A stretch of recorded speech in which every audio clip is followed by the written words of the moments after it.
What's up, everybody? Welcome to the Great Hard Rock in Cancun. Yeah, Broke Creatives podcast in Cancun for this episode. Broke Creatives in Cancun. Let's freaking go. Jarrett, this week has been absolutely amazing. Yeah, I'm sweating a lot. It is so hot. It is really, but it's really been hot. So much fun. It's been yeah. so much fun. We were here at the Collective. It's a mastermind group for home service businesses. We're actually, one of our business partners, Josh, helped found the Collective. So we've been doing a lot of stuff with them. This is our second live event. So we had our first one in Salt Lake City back in May. Yep. This one is here in Cancun. I think the next one might even be in Cancun or Cabo or something like that. Yep. But it's been so much fun. We've learned a lot. We've been optimizing systems, redoing our whole creative process, which has been a lot of fun. Yeah. But I mean, it's...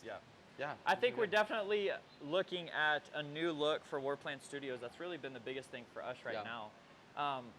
And so that kind of ties into what I wanted to talk about today, Jarrett, is just sometimes you just have to readjust. Yeah. Your plan is super great. It can be super awesome, but there's a lot, you're good. There's a lot of times, no, it's okay. There's a lot of times that when you just have to sit down, readjust, and just redo the whole slate. Yeah, well, one of the things we heard a lot everything about during this entire week was about companies pivoting a lot. Especially like you had to pivot when COVID happened, you had to pivot after COVID, you had to pivot. I mean, there's pivoting happening all the time. And I think that's one of the things that we're learning is, you know, we're not in COVID, we're not in, you know, any remaining pandemic, but we're still pivoting. Yeah. And I think pivoting and learning new ways of doing things is still, so I mean, a lot of people say don't break what's not, like don't break it or don't or change it if it's not broken. Right. But I think that there's still, you can make things better by changing it. Yeah. I mean, I couldn't agree more, because right now we thought we had the greatest plan ever with the Platinum Days and everything that we're doing at the studio, but we figured out very fast, like we figured out very quickly that that was not the best way to do things. Well, I mean, literally our entire business model has changed like 3 times already. It literally shifted. But then on top of that, we're changing it again and almost making it like an exclusive thing, which is very interesting to me, because a lot of times companies, especially in creative industries, they're like, oh, we need to get as many clients as we can, blah, blah, blah, blah.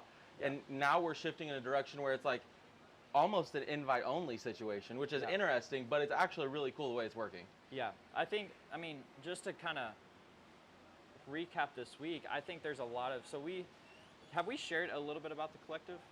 I mean, just what we did here. A little bit? Yeah. Yeah. So, I mean, there's different ways to incorporate shift in your creative projects. Yeah.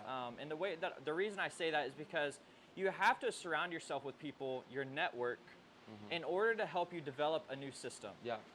And with the new system, there's so many different ways that people can help you, because we just got done with a conversation here on the beach, and it was a guy, a part of the Collective, and he was like, let me sit down with you guys and get on a call and get on a Zoom call so I can help you with my project management system. Yeah. And so even though ours is super great, Jarrett, it's like we can always revamp multiple different areas within the project system. And so I think finding the network with the people with the right mindset, or at least the same mindset, to help you develop a bigger system.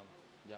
That's the goal to really success in the creative industry. Well, and I think one of the crazy things, especially with the Collective, is that as we've been going through, a lot of these companies are all home service companies, but there's not, I mean, there's us and then the one guy that we just talked about.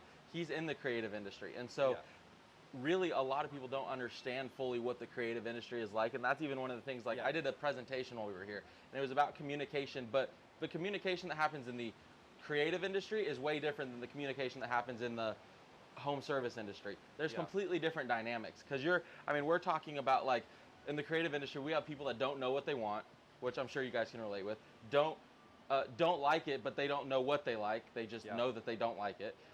They think it's the wrong color, even though that's the color they said they wanted. Like, there's all kinds of different things. And I think that one of the crazy things is in the home service industry, it's a lot easier to just, you know, have the conversation, you do a quote, you know, make a sale, whatever. But in the creative industry, there's so much dynamic and creativity that's going into what you're doing and the service you're providing that, I mean, it's just, the communication is completely different. Yeah, yeah. I would definitely say there's a lot of different ways to do the same thing.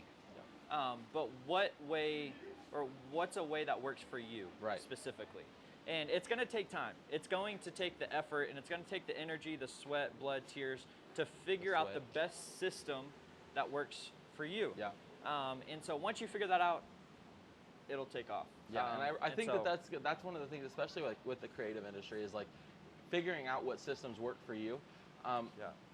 As you're developing the systems, especially as you start growing a team, I think it's really important to make sure that you're collaborating with your team about your systems. Yeah. But as you're doing that and going into the development of all of that, not every system that works for one agency is going to work for another agency. Yeah. There's going to be completely different, like, project management tools that you'd want to use, completely different communication tools, all of these different things that may work for one company may not work for your company. And I think that's okay too, is you just have to really nail down and figure out exactly what works. And with the communication inside of your organization, you'll be able to make a system that is 100% works for you. Yeah. I mean, even with that, I mean, yeah, it's literally get ready to go up as soon as you shift your mentality, shift your network, and shift the people that you're doing life with. Because, like it or not, everything's going to change in the flip of a switch. That's the truth. And so, thank you guys for joining us on this podcast. We are super excited to get back into the studio, be with you guys a lot more on literally helping them develop systems and everything else. Yeah, we're going to talk about it a lot. So yeah, it's going to be good. Yeah. So, anyways, join us on YouTube. Yep, like, follow, subscribe, Instagram, Facebook, YouTube, Facebook, everything. All the things. And so, yeah. We'll see you next time. Isn't this amazing? Yeah, okay, that'd be cool. See you guys later. All right, peace.